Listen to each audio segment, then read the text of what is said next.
Il y a quelques mois, Ekaterina a remplacé sa voiture de marque européenne par une voiture chinoise. L'entretien de son ancienne voiture était devenu plus compliqué depuis le retrait des marques automobiles occidentales du marché russe. Il y a un an, beaucoup s'inquiétaient des voitures chinoises. Certains en ont acheté et d'autres ont maintenant une expérience directe. Ainsi, beaucoup ont suivi l'exemple, car le prix d'une voiture chinoise est aujourd'hui stable et plus ou moins compétitif par rapport aux marques européennes.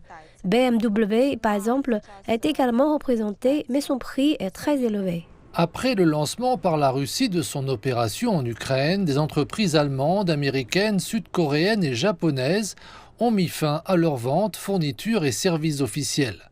Certaines ont même vendu leurs actifs russes. Leurs voitures et leurs pièces détachées continuent d'arriver dans le pays, mais elles sont beaucoup plus chères.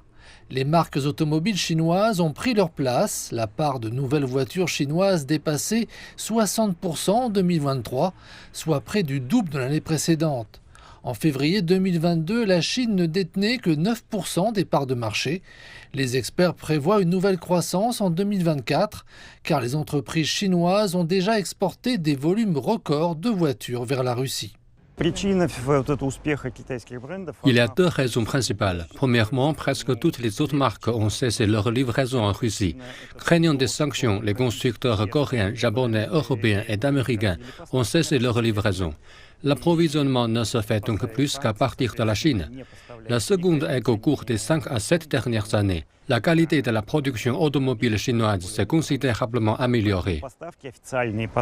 En 2023, la part des concessionnaires vendant des voitures chinoises en Russie est passée de 31 à 65%. Le nombre de modèles et de modifications augmente également.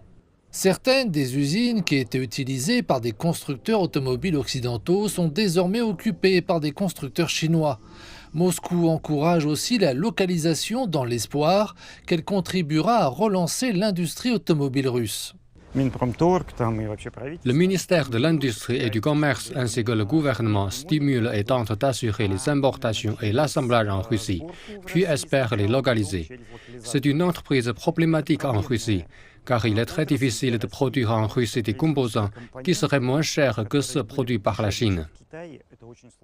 Les entreprises russes tentent par ailleurs de coopérer avec les entreprises chinoises pour assembler des voitures chinoises dans le pays.